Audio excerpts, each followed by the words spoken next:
Single artist rocker out of Philadelphia, Charlie Gracie. And you know we have the first band, rock and roll, in rock and roll history that went international. Their songs have been used in more movies probably than any other group that's ever been out there. Right now, ladies and gentlemen, I'd like to direct your attention to the screen to my left. The Comets. Wait, what? In honor of the late Bill Haley, the supergroup is elected to do the national anthem of rock and roll. Mind you, Bill sings, they play. Ladies and gentlemen, rock around the clock. 1, 2, 3 o'clock, 4 o'clock, rock. Years ago, people were rocking around the clock to an almost forgotten band, one that may have done more than any other to put rock and roll on the map.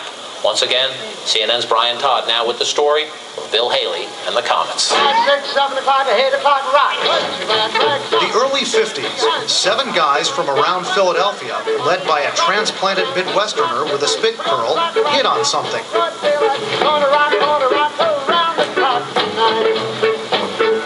They begin as a country and western band wearing cowboy suits, but fuse that with rhythm and blues.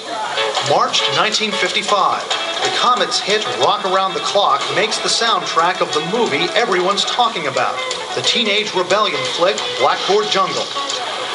Is this #1 band, the #1 record seller in the band field, Bill Haley and his Comets, so strike up the band there, boys. Dick Clark calls it the national anthem of rock and roll. By 1963, the Comets break up, but not before leaving their imprint on music.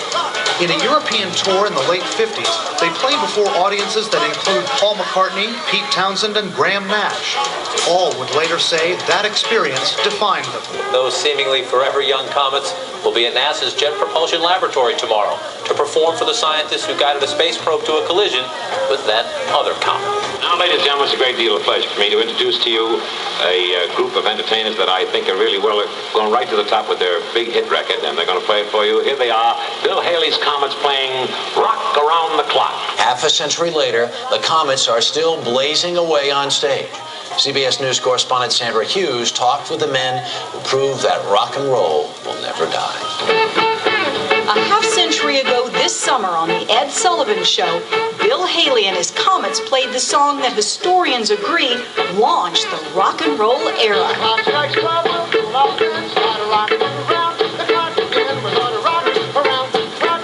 Bill Haley may be gone, but his Comets live on.